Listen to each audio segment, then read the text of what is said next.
जयुवाच दृष्ट्वा तु पाण्डवानीकं व्युमूढ दुर्योधनस्तदा आचार्यमुपसंगम्य राजा वचनम अब्रवीत। संजय ने कहा, हे राजन, पांडव पुत्रों द्वारा सेना की व्यूह रचना देखकर राजा दुर्योधन अपने गुरु के पास गया और उसने ये शब्द कहे।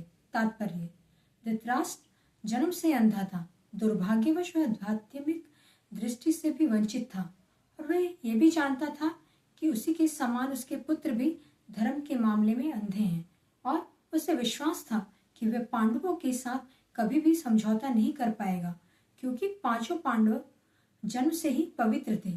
फिर भी उसे तीर्थ स्थान के पवित्र प्रभाव के विषय में संदेह था।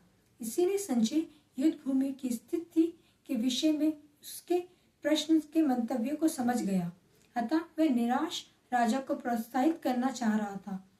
उसने उसे विश्वास दिलाया कि उसके पुत्र पवित्र स्थान के प्रभाव में आकर किसी प्रकार का समझौता करने नहीं जा रहे हैं।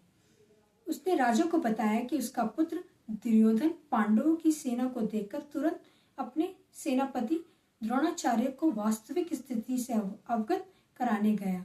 यद्यपि दुर्योधन का राजा कहकर संबोधित किया गया है, तो भी स्थिति की गंभीरता के कारण उसे सेनापति के पास जाना पड़ा। अतः दुर्योधन राजनीतिज्ञ बनने के लिए स्वार्थ उपयुक्त था, किंतु जब उसने पांडवों की व्यूह रचना देखी तो उसका ये कूटनीतिक व्यवहार उसके भय को छिपा नहीं पाया। हरे कृष्ण।